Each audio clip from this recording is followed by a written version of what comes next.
All right. I am sick, so my brain, I can tell my brain is a little bit shot. Oh, I can, that's I, fine. yeah, I can Are you write okay? competently. I know, like I wrote a thing today that I feel like, okay, that's at least clear enough. And there was some thought behind it, but I can tell that anything I don't have like thousands of hours of experience in, I am just an idiot at. Like I tried to play a little bit of chess last night and it was truly like a baby playing chess. Like I just couldn't even do the most basic shit. So with luck, I will, my podcasting skills will be sufficient to carry us through. But Echo. you're sorry. I was Oh, no. I'm I mean, I was yeah. just yeah. No, I'm fine. I mean, You're it's just a bad yeah. cold. It's just like my daughter like licking like my sick daughter like licking her finger and then popping at my mouth. They're like just typical typical daughter shit. She's very good at like sneezing hmm into my eyes or if like rabies basically makes wild animals foam at the mouth and bite strangers, then it's making Ellie Yeah. play germ games with me that are very Well, I mean, effective. at least it's Ali, because I feel like she's at an age where it could be excused. If it was Josie, then that would be a sort of a malevolent attack. You know what I mean? Yeah, Like, I wouldn't rule out malevolence.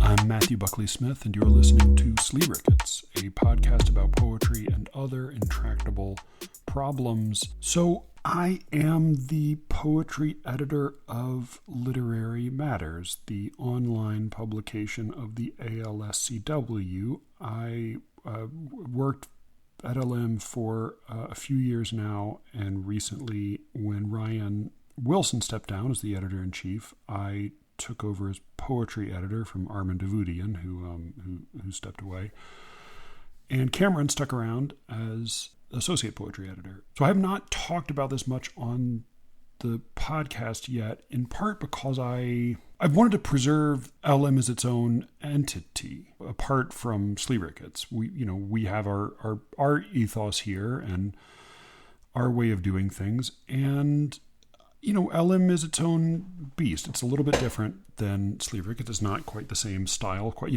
early on when I was starting the podcast, Ryan said, "Oh, do you want to do this as the the Literary Matters podcast?" And I said, I think once you see what I have in mind, you're not going to want it to be the Literary Matters podcast.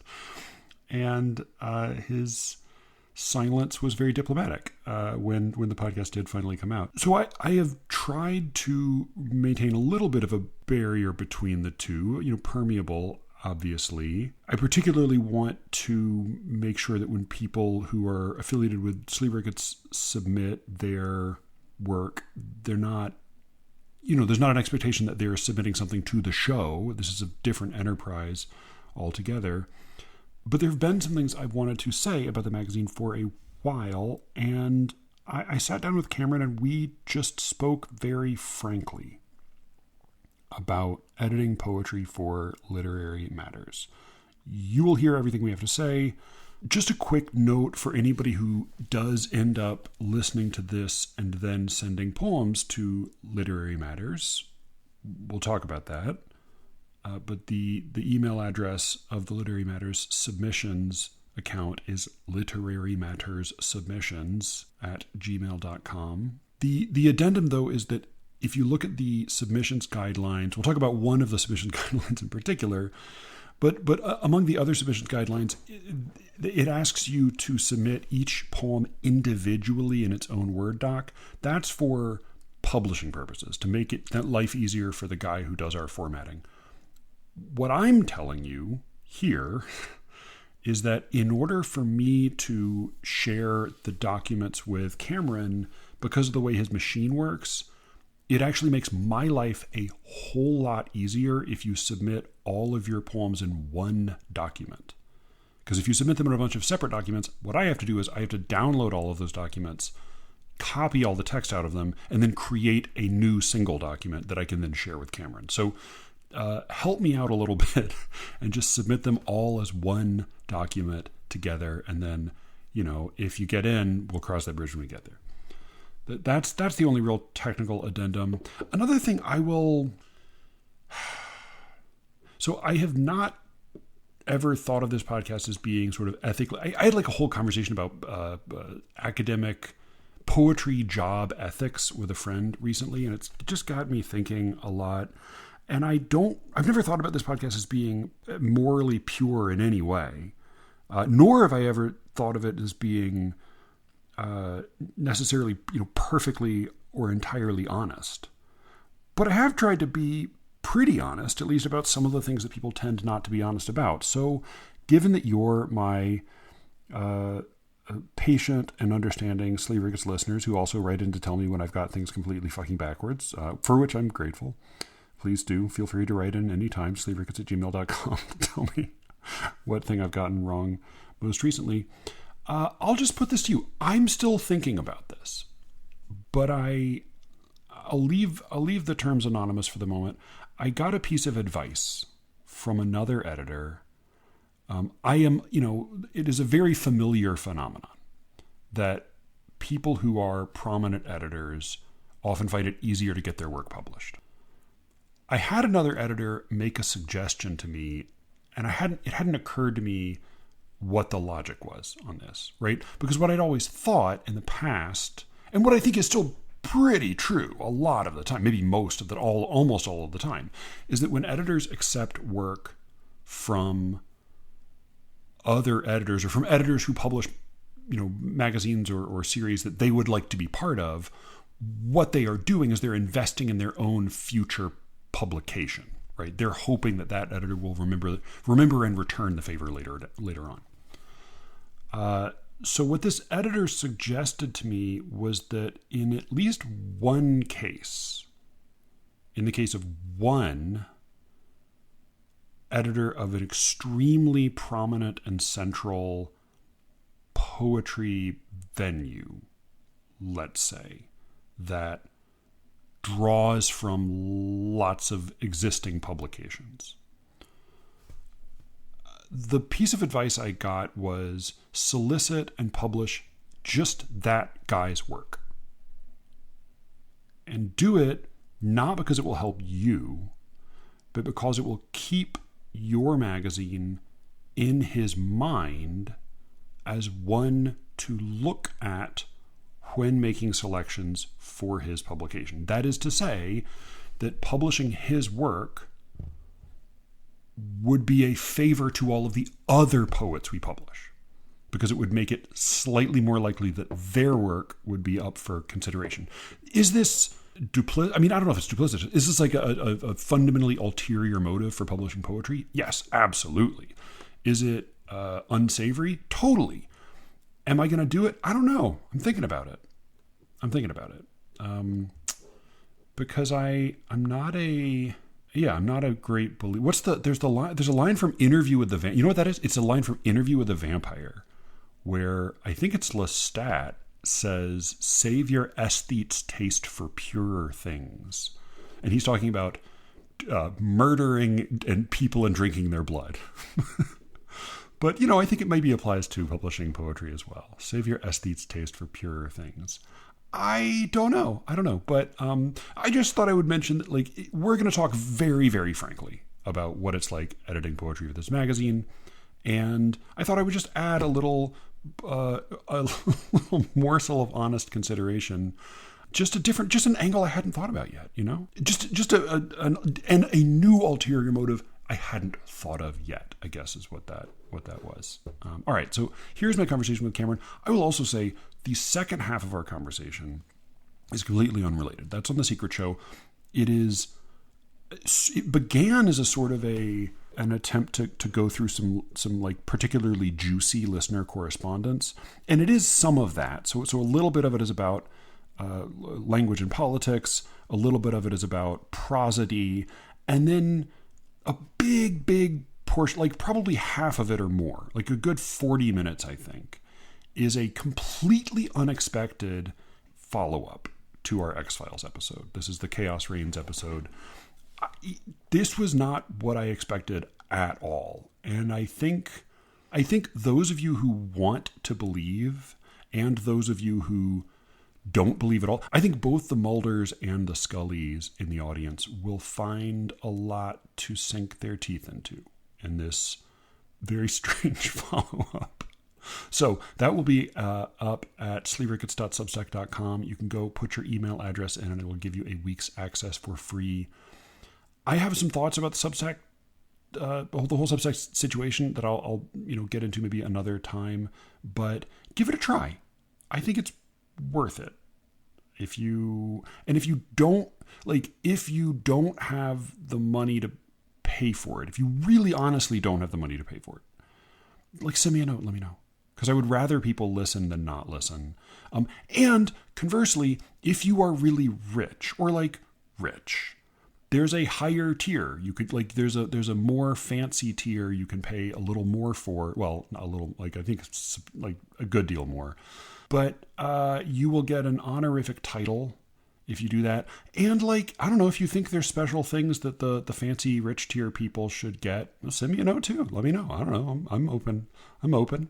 So if you're poor, send me a note. Let me know. I can try to help you out. If you're rich, sign up for the more expensive membership and let me know what perks you think that should come with.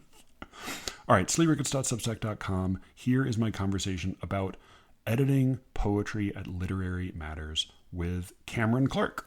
I have been wanting to actually speak openly on the podcast a little bit about LM. And oh yeah. And I don't want to implicate anybody else besides the two of us, but I've had I've had some conversations recently that have made me feel pretty at liberty to speak freely publicly. Okay. So with understanding that sort of nobody else is on the hook except for us for this, but yeah, I think it is it's interesting because it is seeing a literary magazine from the inside, and it's of interest maybe also because I know there are a fair number of people who listen to the podcast and care about Literary Matters or read it or publish in it or one thing or another. So it, as people, I don't know if this is well known, but it started as a little newsletter. Ryan truly built it up from just about scratch into a magazine that was publishing Pulitzer Prize winners and was getting cited in various Best Americans and had a reasonable presence. And he retired after 8 years, did I think a pretty extraordinary job. The magazine has always existed so technically speaking, it was the newsletter of the ALSCW, the Association of, I'm going to forget it, so I'm still fucking sick. The Association of Literary Scholars, Critics, and Writers, ALSCW, is that it? Yeah, Association of Literary Scholars, Critics, and Writers. I, for a long time, thought it was librarians, which, might have made in some ways for better organization. But I was really man, there are no panels about being a librarian. This is sort of unfair. So that turned out to be wrong. I'm kind of fucking glad it isn't librarians, but yeah, sorry, go on. Yeah, I mean, although I will say that all right, it's fine. I guess you'd have got Larkin and Borges. Yeah, that's right. Yeah, I mean, I was going to say two of my very favorite writers, Larkin and Borges, were librarians themselves. A lot of our friends and neighbors are librarians, as it happens in this area. I love librarians. No shade on librarians. In the contest to determine who is worse at small talk, the librarians are in the running. All right, so the ALSCW started as a sort of a response to the MLA. It was in part a response to the extreme politicization of the MLA and I think all of the well-documented excesses of self-consciously social justice oriented liberal academia, which everybody listening to this podcast is. Could you just define? I've just realized I have no idea what the MLA is. The Modern Languages Association. Is that it? Let me look up the MLA. I know by that. I think it's Modern Language Association. Embarrassing. Yeah, Modern Language Association. Okay. Of America.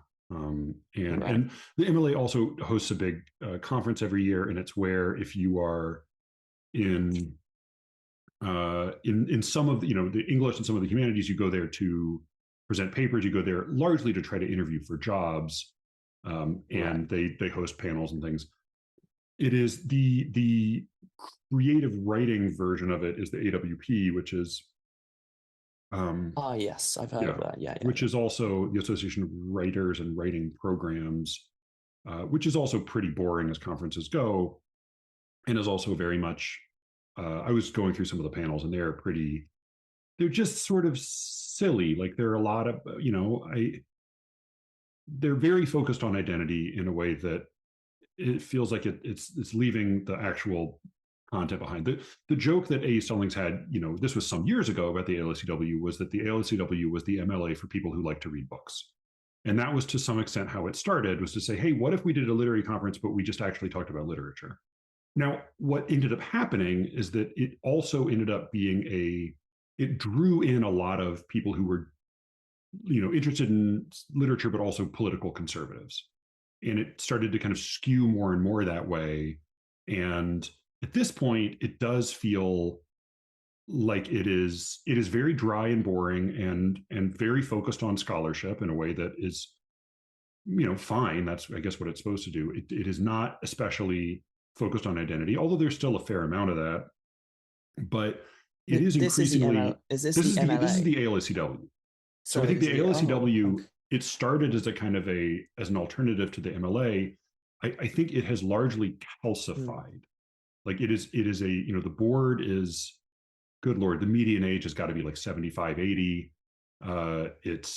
It doesn't seem, it's very resistant to any kind of change, any kind of new additions to the conferences, to the structure of it. It does seem, from my kind of like seat in the wings, it does seem to be basically a conference handed back and forth among a set of septuagenarian professors in a handful of colleges, all of whom tend to have similar politics, and it is very poorly run.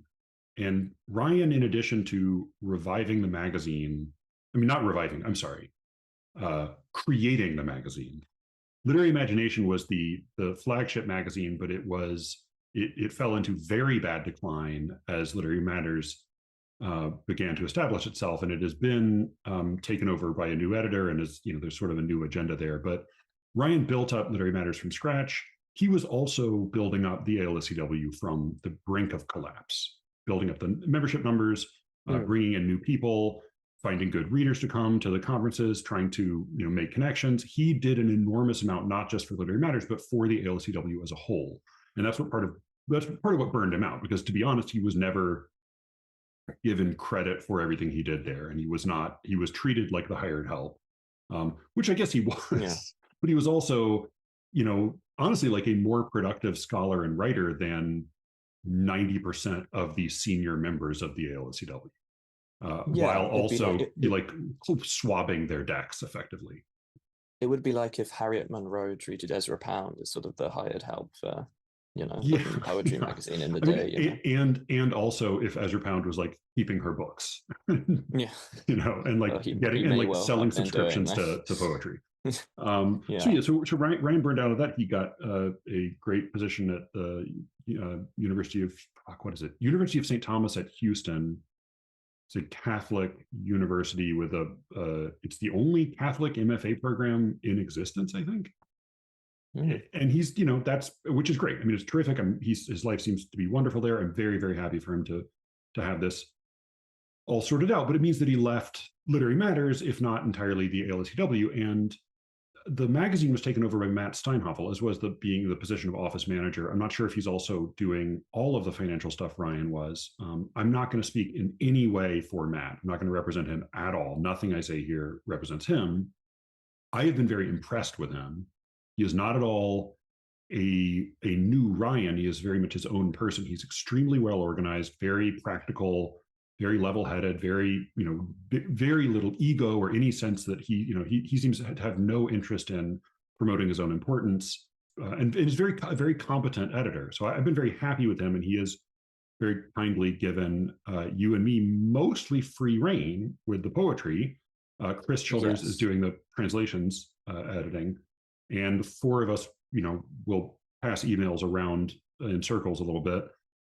One of the things that we wanted to do was make the magazine smaller, not because we thought that it was, not because we couldn't get enough stuff, but because, if there was a complaint about the old magazine, it was that an issue of it would have, gone into the several hundreds of pages per issue. Yeah. Which I never could even pretend to be able to read all of. Even as associate editor, it was way too much. And Ryan was personally editing the majority of that, which is totally insane. It's part of why he nearly killed him. So part of what we wanted to do was just make something small and do it well. And I was pretty happy with our first issue. I know you sort of wanted it to be a little more challenging, but I was pretty happy with our first issue. The big catch for the magazine, and this truly has been from the very beginning something that has been a standing tension between the editorial masthead and the ALSCW, is the submission requirement. And the submission requirement, there's standard submissions requirements, but the big catch is that in order to submit to Literary Matters, you must be a member of the ALSCW. And signing up for membership, even if you check all the boxes and do the bottom barrel, cheapest beginner trial student whatever version, has been like a minimum of $50 to $75, and for a year's membership. And that gets you a subscription to Literary Imagination, which until recently was pretty dead in the water, and would often put out just the most pitiful issues of like 4 very dry, like would often publish no fiction, no poetry, the 4 essays that happen to have been submitted through the labyrinthine Kafka-esque submission system for Literary Imagination. And you get various emails, from the LCW, and then you can come to the conference, but then you also have to pay extra to come to the conference. So buying a membership gets you very little other than the ability to submit to Literary Matters.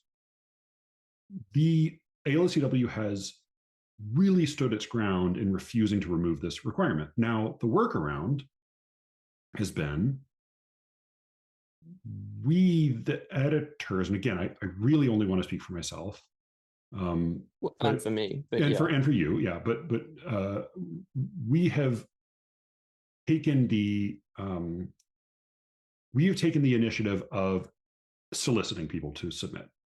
And we've also said, hey, if you have published in the past, sure, feel free to submit again.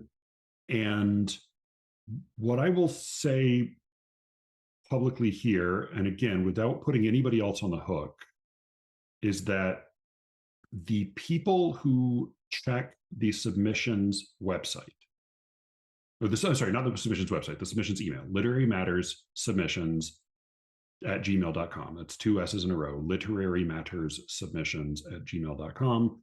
It's not a very snappy email address, but it's an accurate, descriptive one. The people who check that email address do not have access to membership roles and do not confer with people who have access to membership roles. And so if you were listening to this and you would like to submit to Literary Matters, nobody will know whether you're a member or not. And the editorial staff of Literary Matters would prefer that requirement to be a member not exist. So now that doesn't necessarily mean we would always want it to be a total free-for-all year round. In an ideal world, there might be some other, it's not a year-round free-for-all. It's right now I think it's September to May with like December carved out or something like that, or January carved out, I forget. But somewhere like that. It's kind of typical academic affiliated magazine submission period. So go ahead and submit. Now the other end of that is that we are taking almost nothing. We are publishing as little as possible, and the magazine may not exist after this issue. It will have at least one more issue. If some problems can't be resolved with the ALCW leadership, the magazine may just end, because I think where Matt and Ryan and I and everybody involved, as far as I know, have been very much in agreement when it comes to literary matters, is that if we're going to do it, we should do it well. It doesn't always have to be the exact same thing it was last time, but if we're going to do it at all, we should do it well. And so if we get to a point where we feel like we can't do it well, we will stop doing it, because we would rather have the archive of good work that we've done up to represent our efforts than try to keep this thing limping along in sort of pitifully reduced form. All right, so that was a big introductory monologue. I have some other thoughts, but I want to let you jump in and let them hear some of your thoughts.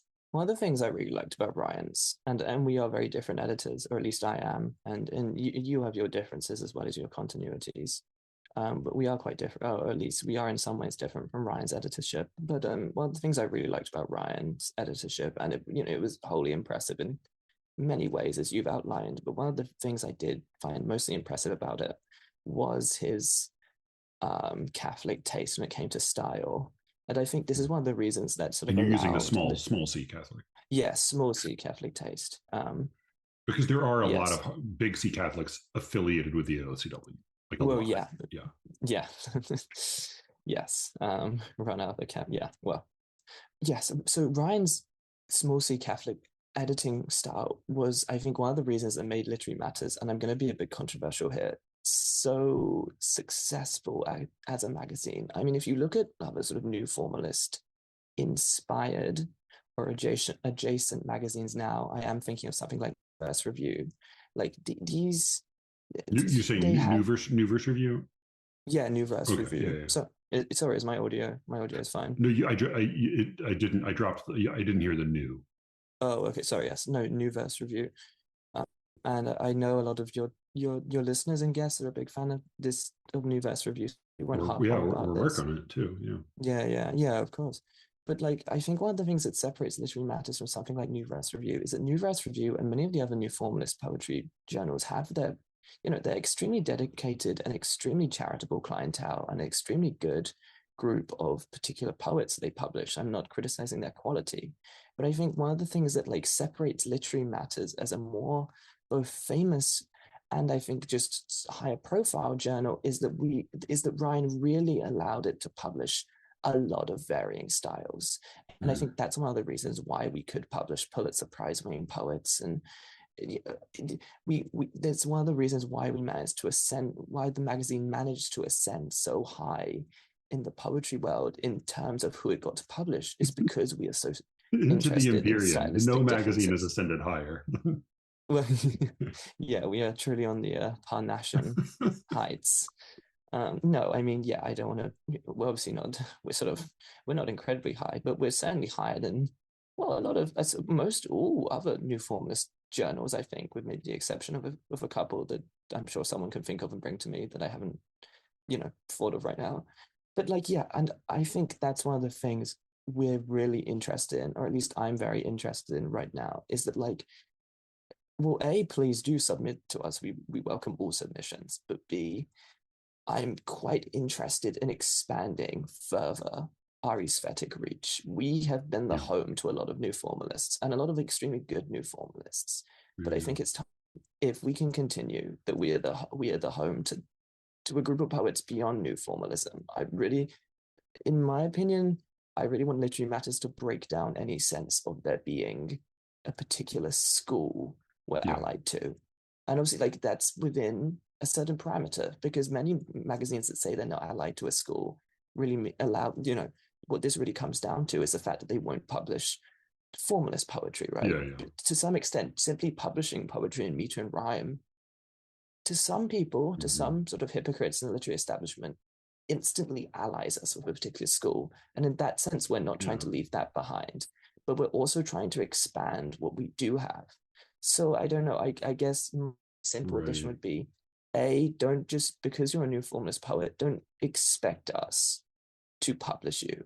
And B, if you're sort of a poet who this podcast and feels that your style is not particularly commensurate with the typical poets who listen and enjoy this podcast, I would encourage you specifically to submit to us, because again, I give you no guarantee whatsoever of acceptance, there's much Oh, yeah, higher I mean, likelihood that we'll, yeah, yeah, we're the last issue we published, I think, 17 poems, right, yes, the and likelihood that you're, that's about right. That's about what we were yeah. aiming for. Yeah, Oh, and like with all good poetry magazines, the likelihood you'll be rejected is much higher than the likelihood you'll be accepted, because that's simply how quality works.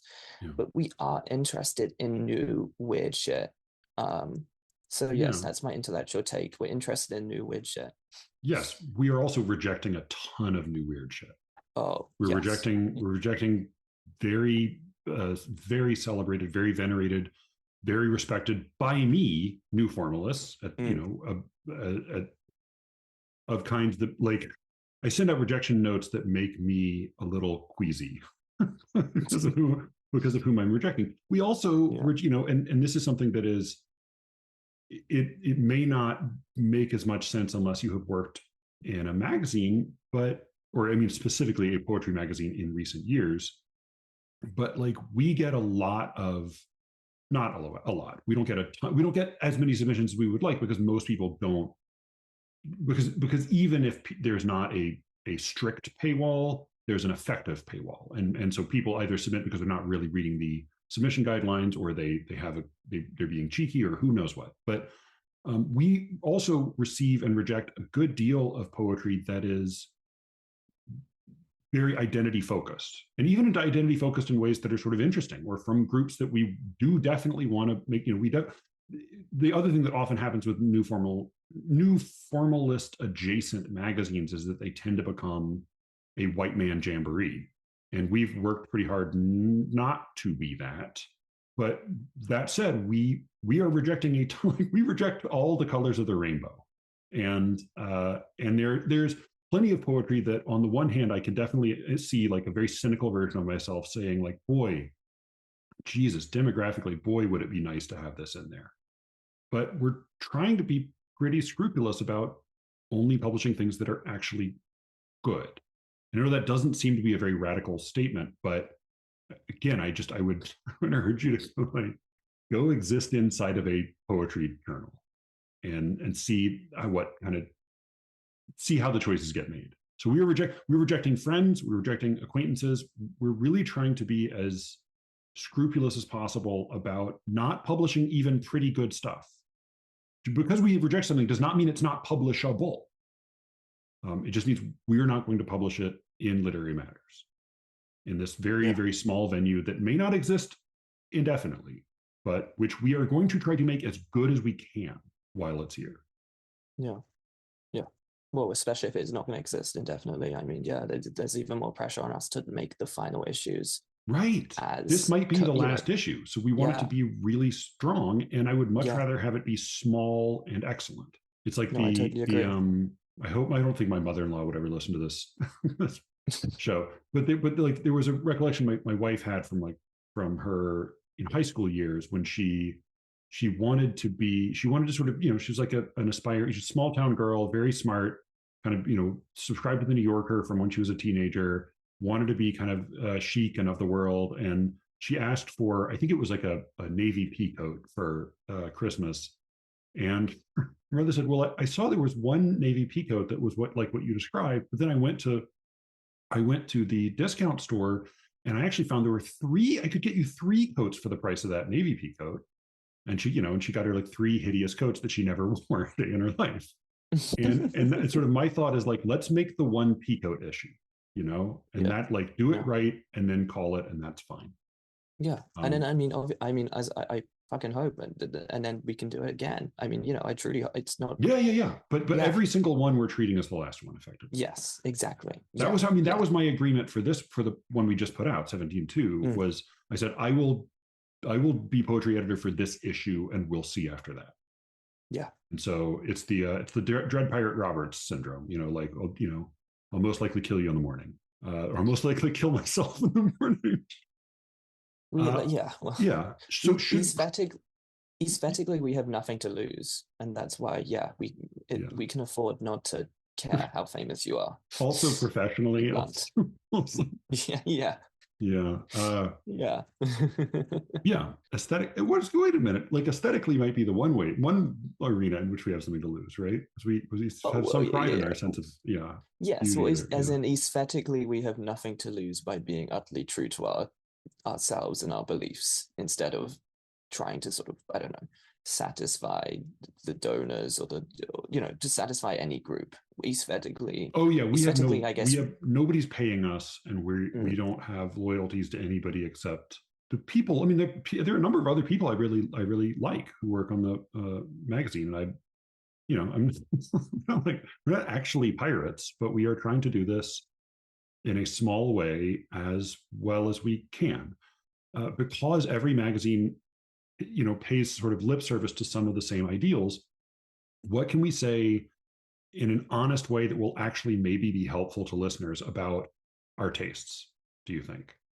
Because mm. our tastes are quite different, although we agree They more than we overlap. disagree, Yeah, and we yeah, usually agree on no.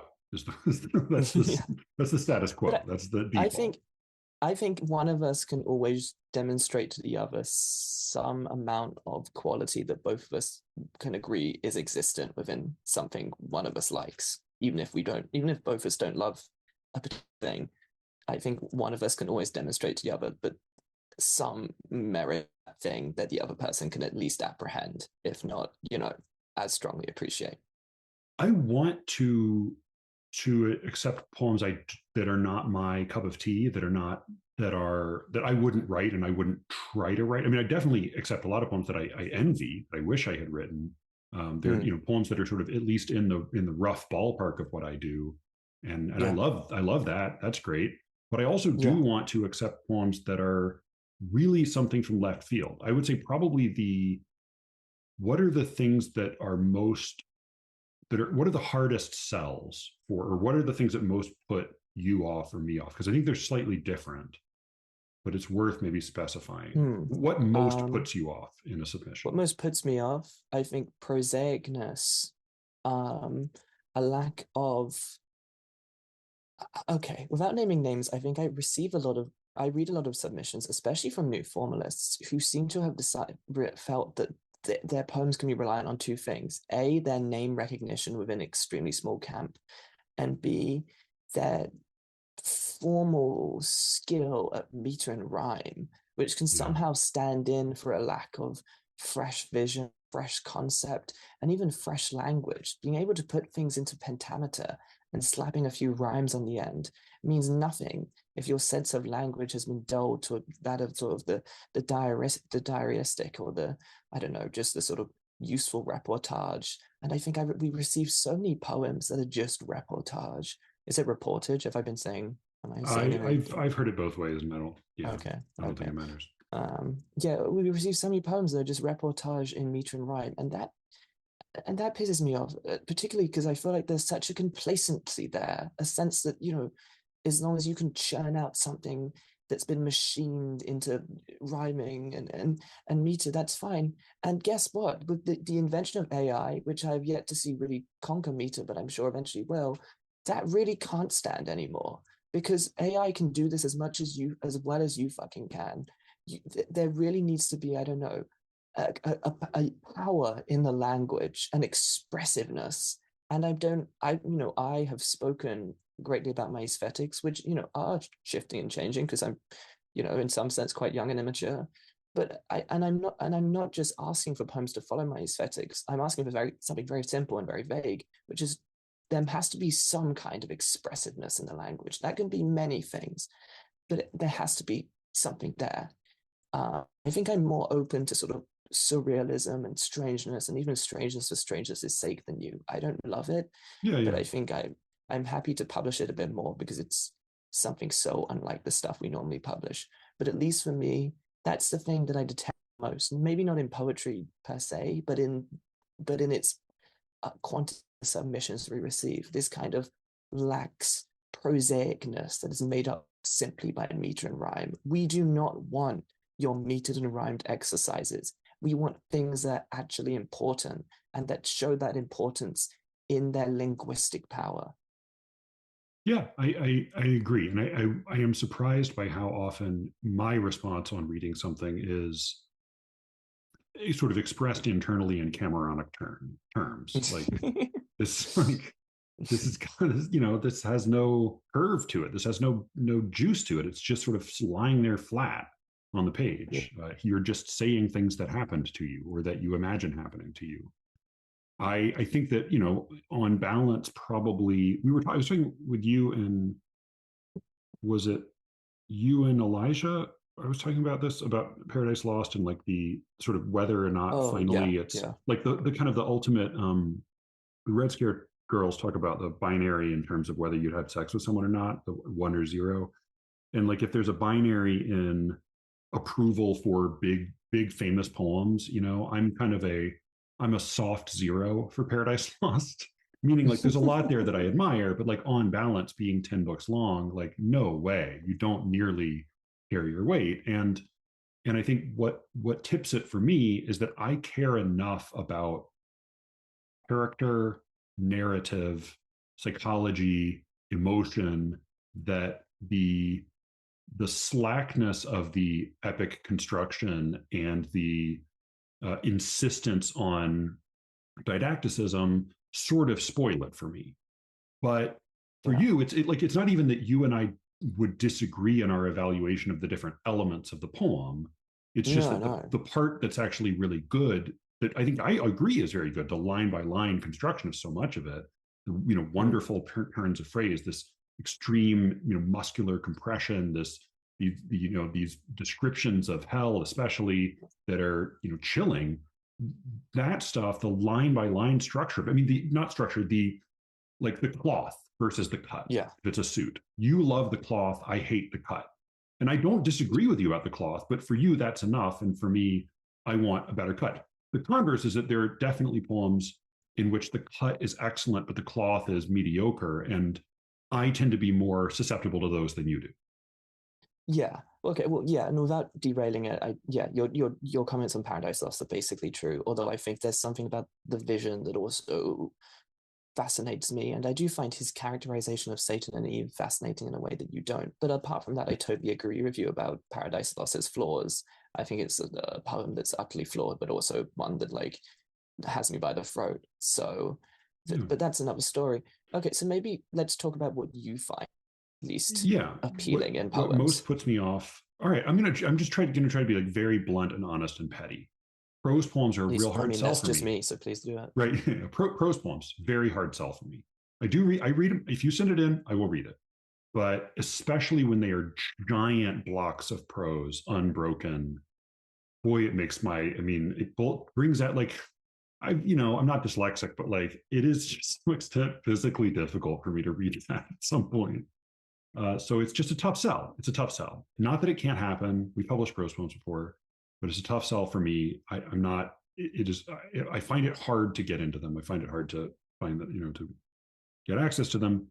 I am also like, I think sometimes reading through a bunch of submissions this week, I thought of my dad and how much of my childhood, the refrain I think I've mentioned before that he had for me was of, some variation on try to act normal. And this is not actually cruel or belittling. I don't think this was actually very helpful. And he was speaking from his own experience because he is himself sort of a weirdo. And, like he and his brother Tony, both of whom ended up going to Ivy League schools, were at various times, like, suspected of being developmentally disabled by their teachers because they would, like stare out the window with their mouths open thinking. So part of what he was saying was like, don't make life harder for yourself than it has to be. My granddad used to say, like, it's unfair how much a firm handshake and a straight look in the eyes will help you when you're meeting somebody. It shouldn't help you, but it does. And that's what I often feel reading submissions is like, motherfucker, don't just be weird. Like, try to at least act normal.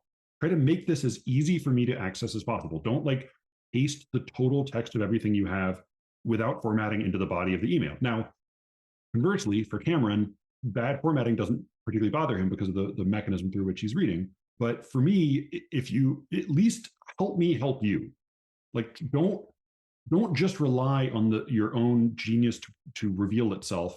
Help me find what's good in your work.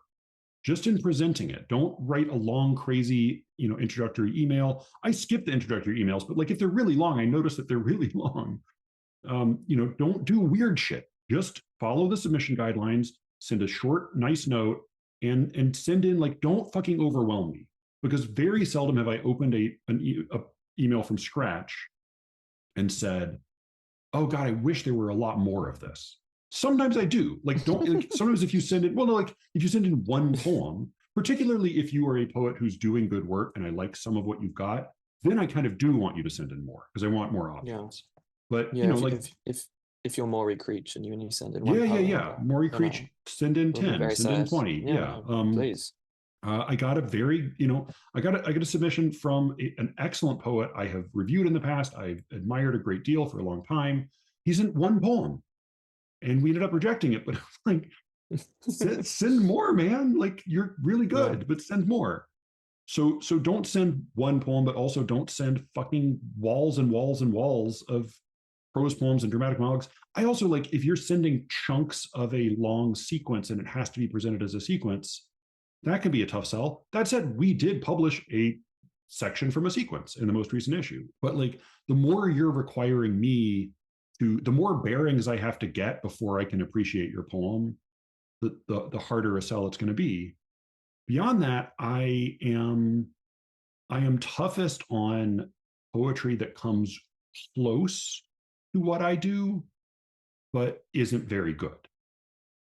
So in a way, like if you are really fucking out there, if you're doing really weird, I mean, the typography stuff, I don't have a lot of patience for. But if you're doing stuff that where like the you're not building conventional sentences, you're not speaking in a conventional voice, you're playing wildly with tone or texture. If you're doing things that are really, really different from what I'm doing, I'm going to have much more tolerance for success and failure. I'm also not going to be as good at telling whether you've succeeded or failed. Whereas if you're doing something similar to what I do, which is to say, I mean, I don't want to only nail myself down to one thing. I just finished a fucking novel, but like I write a lot of poems that are written in the first person.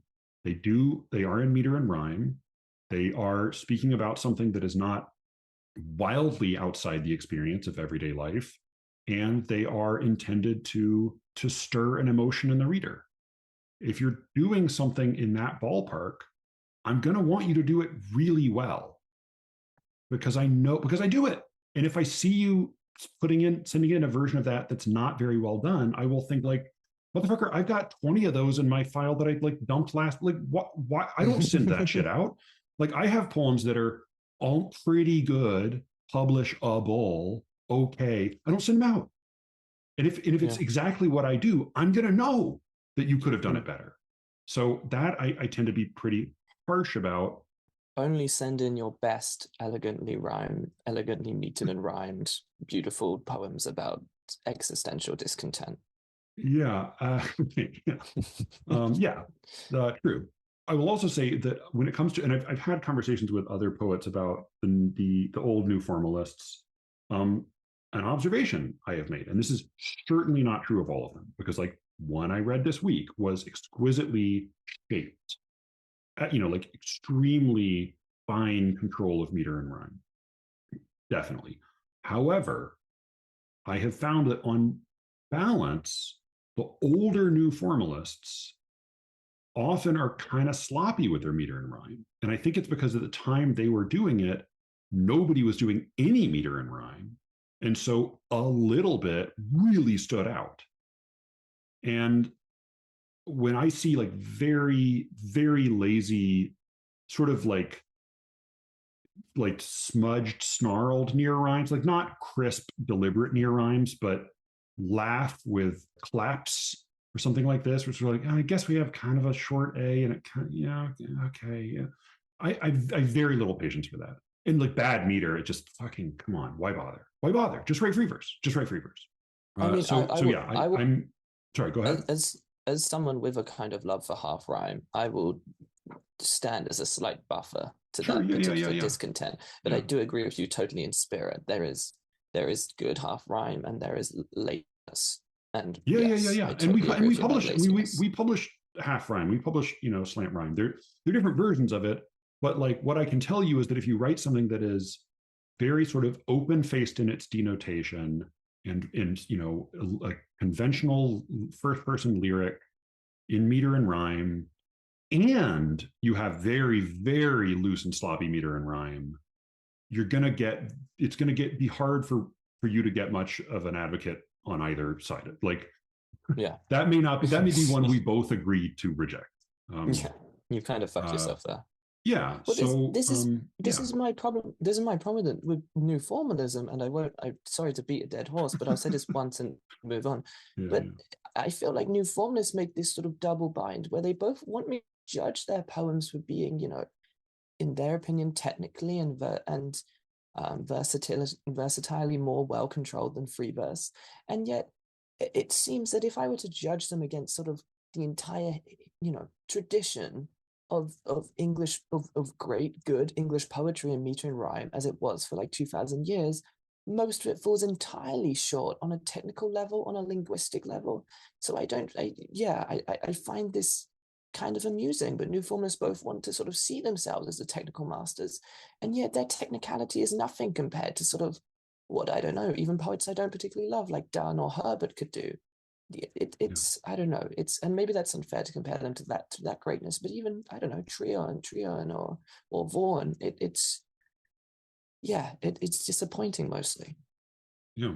I agree. And conversely, if you're going to be a weird experimental, wild man, hold on to your hat. Like get know what you're doing, because there's, I sent you a thing I hated on site, but I sent it to you without comment because I wanted to get your unbiased response, and you were immediately repulsed by the same thing that immediately repulsed me, and it was a sort of a cheapness and a lack of investment in the wildness of the language. It wasn't that the language was offensive or that it was extreme. It was that it was very apparent that the poet didn't really give a shit, but was putting stuff in there just to be provocative.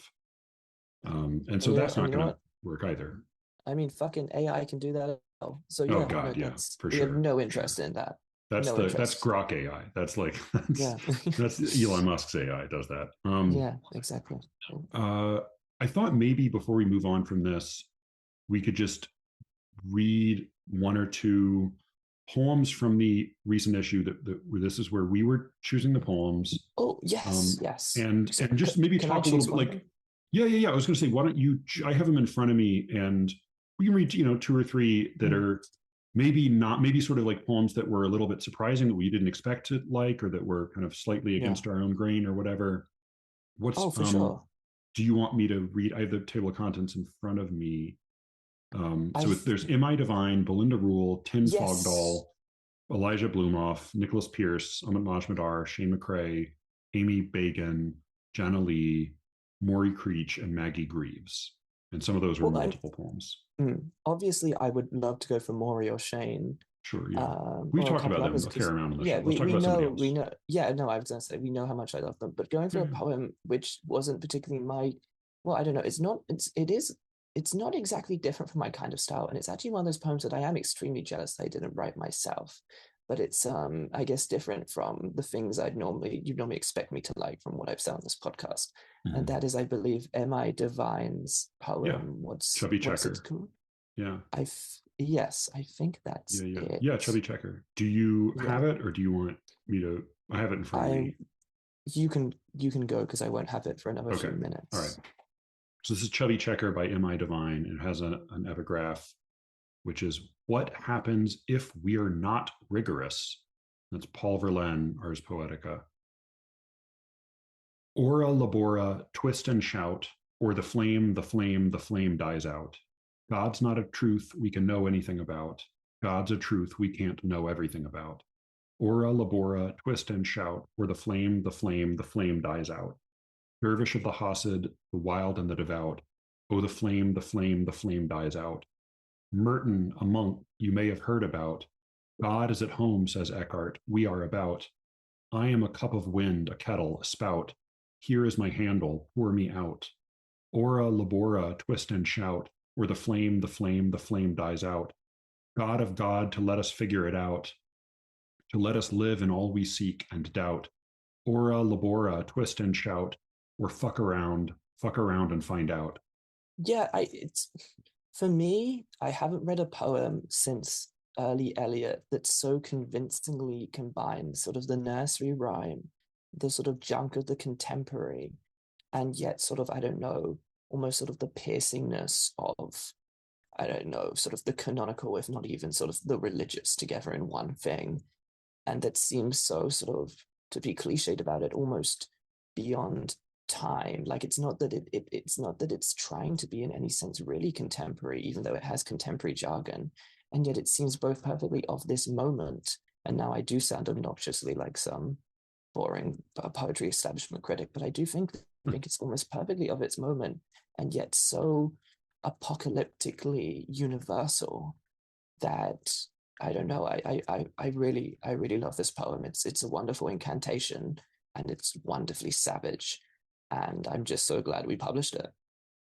Yeah, and for people who may not be familiar, ora is prayer, and labora is work in Latin. These are perennial concerns for Catholics, and I think specifically for some order of monks. But yeah, this was a poem I was both like drawn to and a little bit repelled by, and it's partly because it is a, I mean, it's a religious argument, and it's done in like the embrace of contradictions and the recognition of limitations, and the sort of the elevation of doubt. God's not a truth we can know anything about. God's a truth we can't know everything about. God of God, to let us figure it out, to let us live in all we seek and doubt. That sort of, like, to me, like, part of what part of what puts me off about that is that it is the version of faith I was able to live in for a long time. So it's very familiar. And so it gets close to home in that way. And I think it is, as you said, it's a poem that balances register and balances tone. I mean, it's a poem that manages to be simultaneously snide and sincere. Right? Yeah. And it's it is a mono rhyme. Every line rhymes with every other line. There's a lot of repetition, and it's true rhyme and a lot of sort of pounding nursery rhyme like meter. But there's variation in the meter, and it manages to kind of shake up and roughen the meter without ever letting it totally drop or collapse.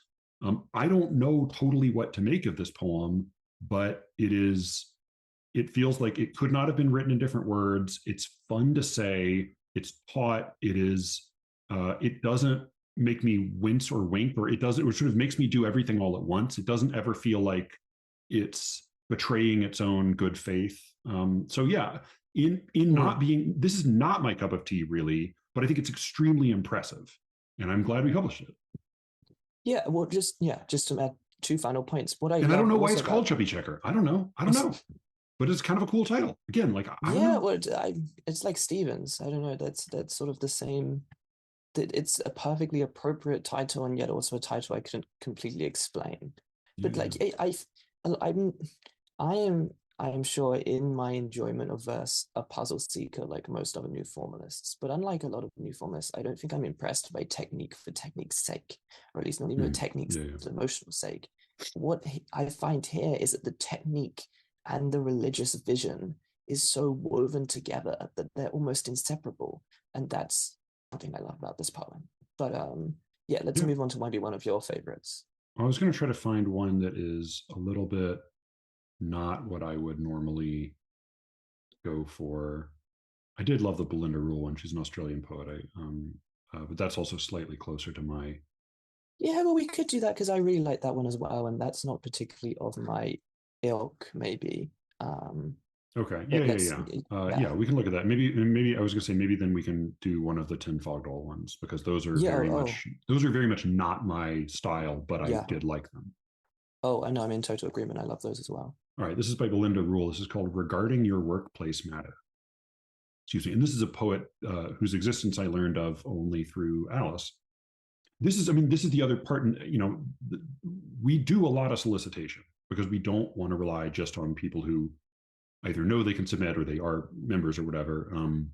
We take a lot of those, but we don't, I mean, we don't take a lot of anything, but we do a lot of solicitation and sometimes reject, like, Am I Divine?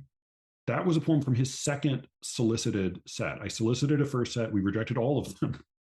Then he sent another one, and then we took that one. So we are assholes. We're trying to do this well. But one of the difficulties with solicitations is that people, you don't learn about people until their head is kind of poked up above the horizon, and so it's hard to get people right in the beginning. And that's really what we want. We don't want to just rely on people who are already very well established so we can join the queue of people soliciting poems from them. This is regarding Your Workplace Matter by Belinda Rule, who was extremely gracious when in correspondence and sent us this. We are in receipt of your correspondence of 3rd June and wish to advise. We have turned into geese and now fly the dusk sky in formation, white cloths on a line. Some of the women, we must suspect, those who used to put up those printer paper signs above the dishwasher, have stayed as women, knitting us jumpers from the crabbed up staples at the bottom of the bin with bloodied fingers, but they will not catch us. We laugh in our new voices like the high-low shriek of a fire door slamming. Yeah. I feel like there could have so easily have been a poem like this, which would have just been, I don't know, a kind of political or social rant, or sort of, I don't know, kind of simplistic poem about sort of, I don't know, overcoming, right, with sort of a feminist lens, to use a slightly horribly academic word, in its basis. And what this, I mean, it's that poem, but it's also something more complex, and it's also sort of beautifully wry, and the surrealism is so wonderfully appropriate without being quite explainable. I don't know. Yeah, it's so gentle and yet at the same time so quietly cool. And I really like that about it. It managed. I mean, this is what my theory is, that the Australians are particularly attuned to tone, and it does manage its tone perfectly. It balances the tone of the work memo with this sort of fairy tale content and a very real feeling that that can often emerge in a wage labor situation, of a sort of a desperation to live some kind of like more vital natural life and feeling trapped by this circumstance. But as you said, it doesn't make a statement about work. It doesn't make a statement about being a woman. It conveys an experience through language. Again, very, very dumb, low level, simple thing, but I find it remarkable how often it doesn't go without saying. The language doesn't have any patches of dead skin. There aren't phrases in here where I think like, oh, that string of words is a string of words I've seen run together over and over and over and over and over again. And it's just sort of plugged in here. It's not that the language is especially dazzling, but it's always fresh, right? The skin doesn't have any of those sort of flat, scaly sections.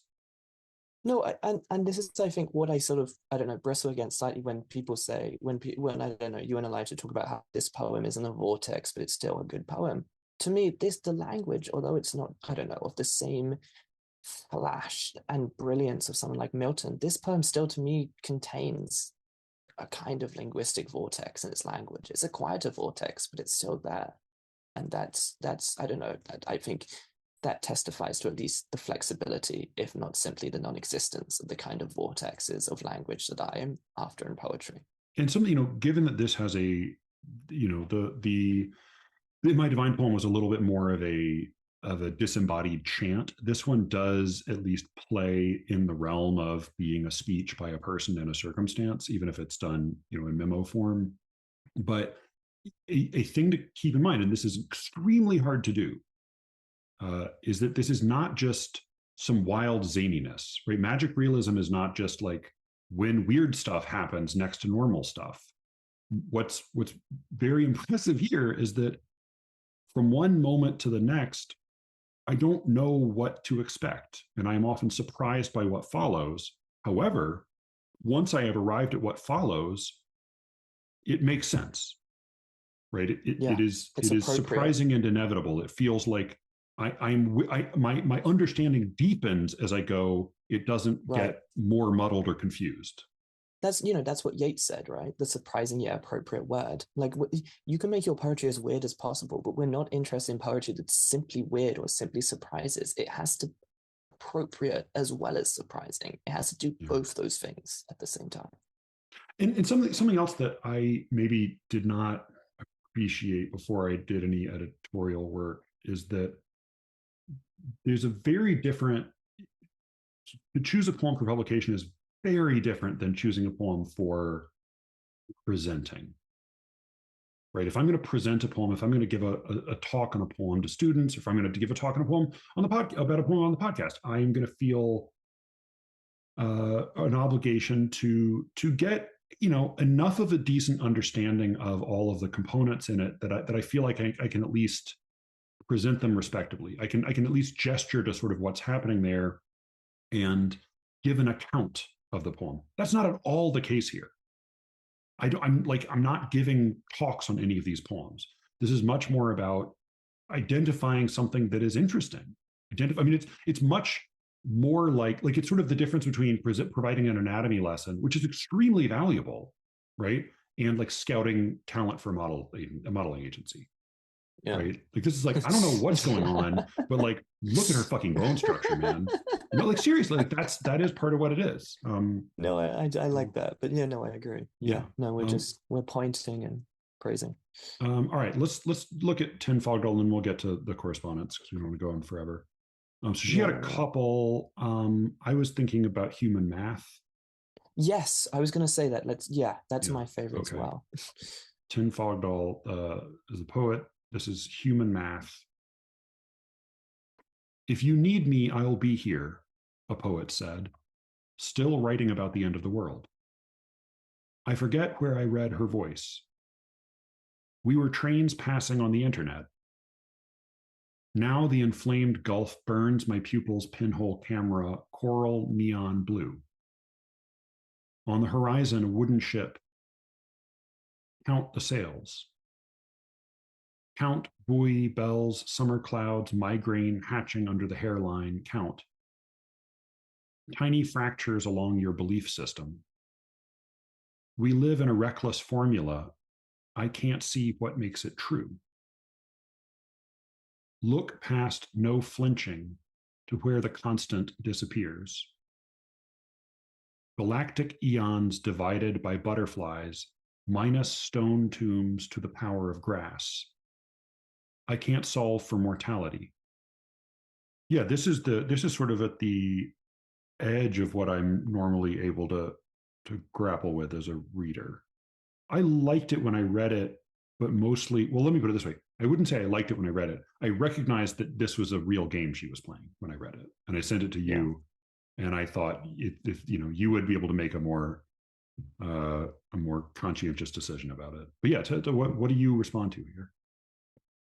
Well, okay. I'm not sure I can only point and praise the bone structure. I think I love several things about this. For instance, it is maybe just was my own naivety that instead of making an actual aesthetic statement, but the particular stylistics of this, that is to say, quite long lines that are utterly almost completely unpunctuated, was not new to me. Like I've definitely seen it, but this particular length of line combined with this particular lack of punctuation was quite, I guess, surprising. And somehow she pulls it off so well.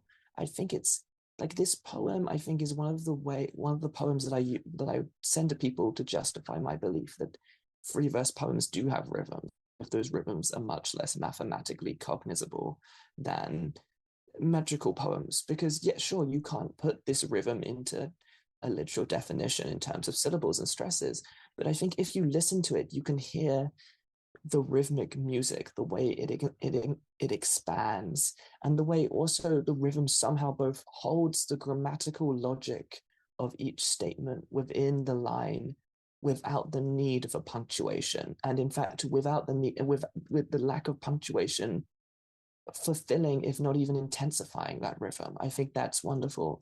I think the movement also between sort of, I don't know, because the conceptual rhythm of the poem is certainly between very sort of very big abstractions and personal reflection. But these personal reflection, instead of being kind of long and anecdotal, are instead compressed, boiled down into sort of small axioms that are then smashed into like the much larger abstract wondering, worrying of the poem.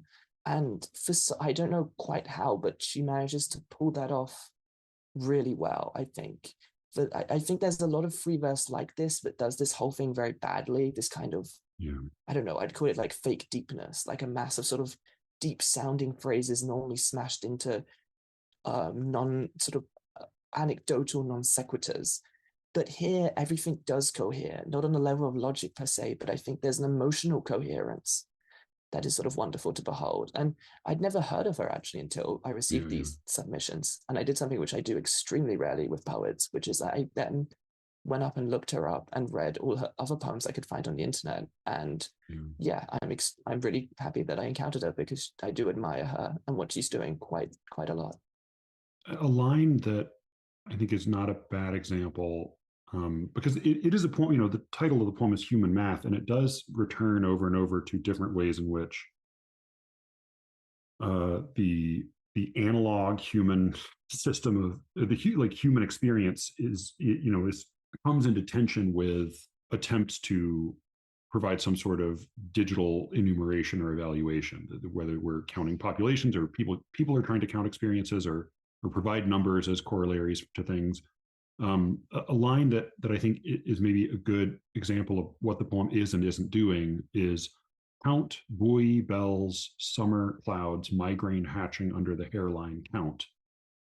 On the one hand, if you were to tell me, if I read that line and I got nothing from it, and I just felt like I was just running into a bunch of words, and then you told me like, oh, but think about it and you can think of what the solution is. If that's what you tell me, then my answer is go fuck yourself. But for me, when I read it, in the experience of reading it, a possible path of thought emerged implicitly from it. I didn't have to do math to try to figure out what it meant.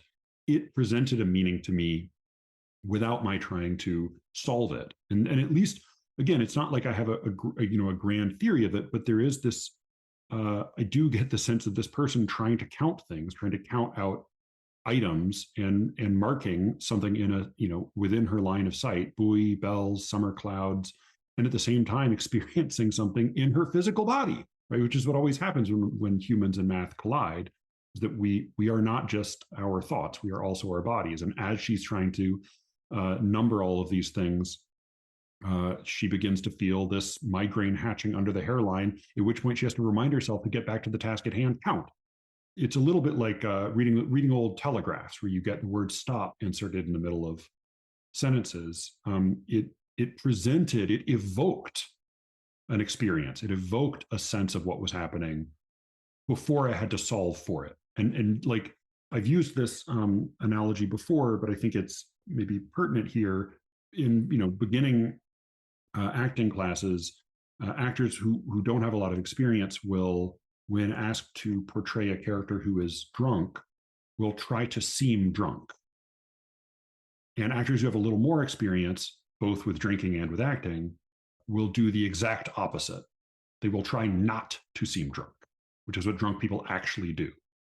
And this is, to me, like the real difference between fragmentary poetry that feels as if it is doing its absolute damnedest to try to convey meaning, versus fragmentary poetry that seems to be trying to be fragmentary.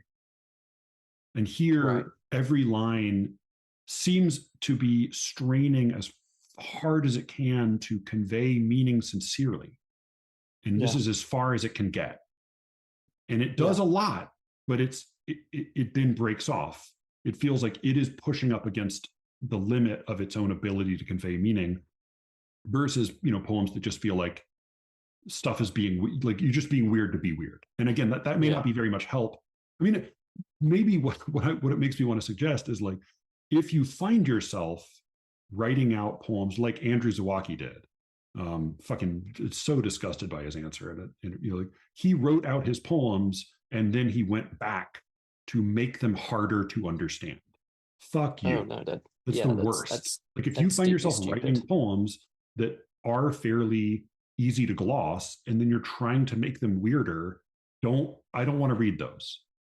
Right? There is fragmentary verse, however, that I think can be very powerful, but I get the impression that this is like, you're not doing it because you wanted to be weird. You're doing it because you're running up against the limits of your ability to express meaning. This poem is authentically on the edge of speech. It's not some attempt by some academic to prove their allegiance to some irrelevant school by making their art even more crass, like this. Yeah. And I mean, and so shit. Like we're trying to kind of put some attention on some poems that are maybe not our usual thing. That said, like I definitely want to read like excellent, poignant poems in competently handled meter and rhyme. I love, traditional lyrics. I love those. Please send them. Just make sure that they're actually very good. Like, just make sure that they're very good, because I have very high standards for that stuff. I know it very well. I've tried to do it. I know what it feels like to struggle with it. Make it be good. Don't send me a poem you think is just publishable. Send me a poem you think might be somebody's new favorite poem. Yeah. All right. Any last thoughts on that? No, I think you've said everything really. No, I think. And I think the poems you read out is a quite good example of like both where we diverge, but also where we kind of cohere as editors. And I think they're also a good example. I mean, considering two of them, I believe, were in free verse. Which was the second again? Was that? Yeah, that was Belinda. Yeah, two were in free verse. Yeah. And the one that was in formal verse is not my.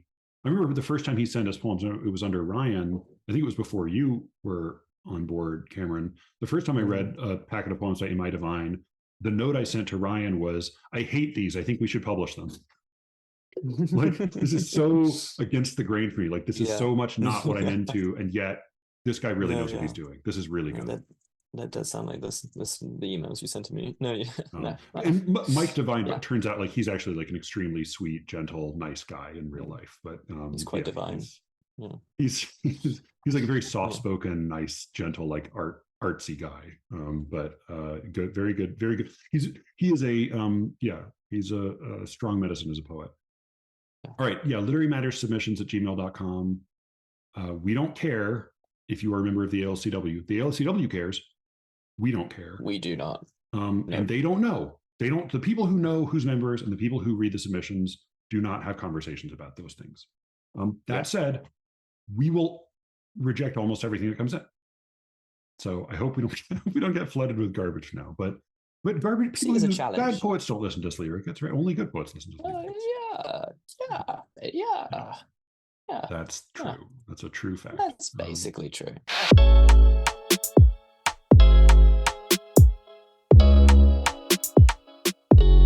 That was my conversation with Cameron about literary matters. Go to sleerickets.substack.com and check out the completely other direction our conversation took after that. I think you'll be into it. I think it's pretty good. I think this is a pretty good one. Yeah. sleerickets.substack.com. I think that's all I've got for you this week. Thank you for listening. You can reach me, as always, at sleerickets@gmail.com. And with any luck, I will be speaking to you again very soon. Until then.